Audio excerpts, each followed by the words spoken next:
Dr. Rebwar Fatah joins us now to discuss this further. Many thanks for joining us on TVC News Hour. Now, this very latest sentence of 20 years cannot be appealed. What other options are open to Morsi now? Well, the only option is to be pardoned by the president, I guess. But I don't think he has got really many options as it. But of course, the sentence itself has been condemned worldwide, and it has also been condemned by human rights organizations such as Amnesty International. But what's the way forward now for Morsi and the others? This is only one of the many cases leveled against him. What are your thoughts moving forward? I don't really think there's much for Morsi and his associates to move forward. They are obviously, they have been in prison since the democratically elected government have been pushed aside by the military coup, as your report put it.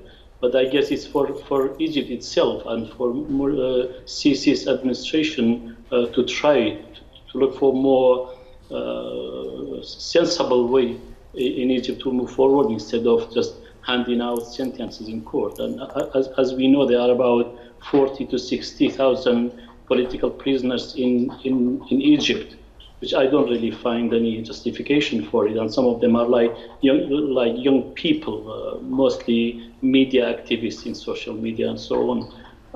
There is no any justification for that. I guess Morsi wants to, Sisi wants to show the Muslim Brotherhood a tough stand.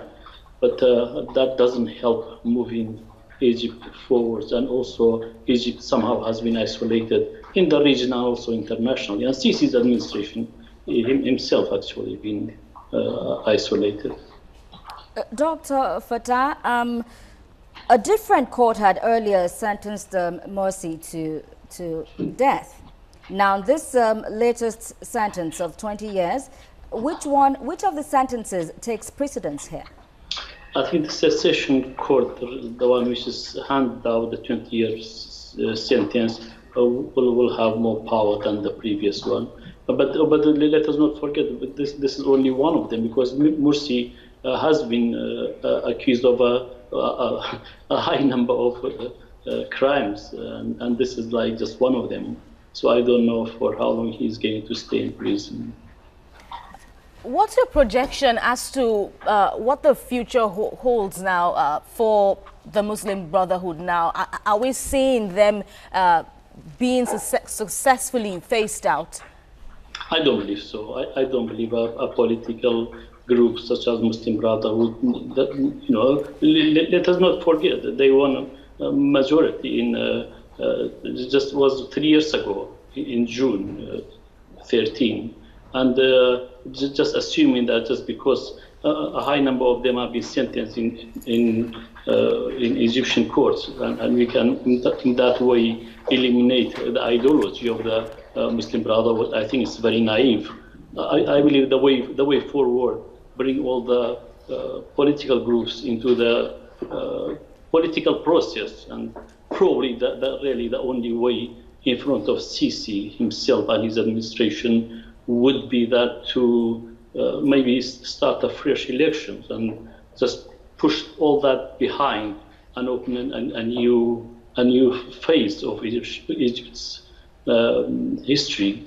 Because the way it's moving, Egypt and Egyptian people lost a great deal, and we know that on every single front, whether it's financial, economic, and political, social, education, investment, and so on, Sisi administration failed, and we know that inflation is very high, unemployment is very, very high, and investors scared to invest in Egypt because of the insurgency and because, of course, it's in mismanagement, political mismanagement, and so on.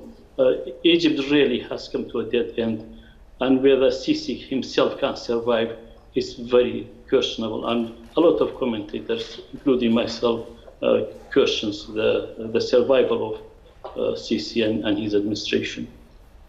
Dr. Rebwar Fatah, Director, Middle East Consultancy Service, many thanks for joining us. My pleasure.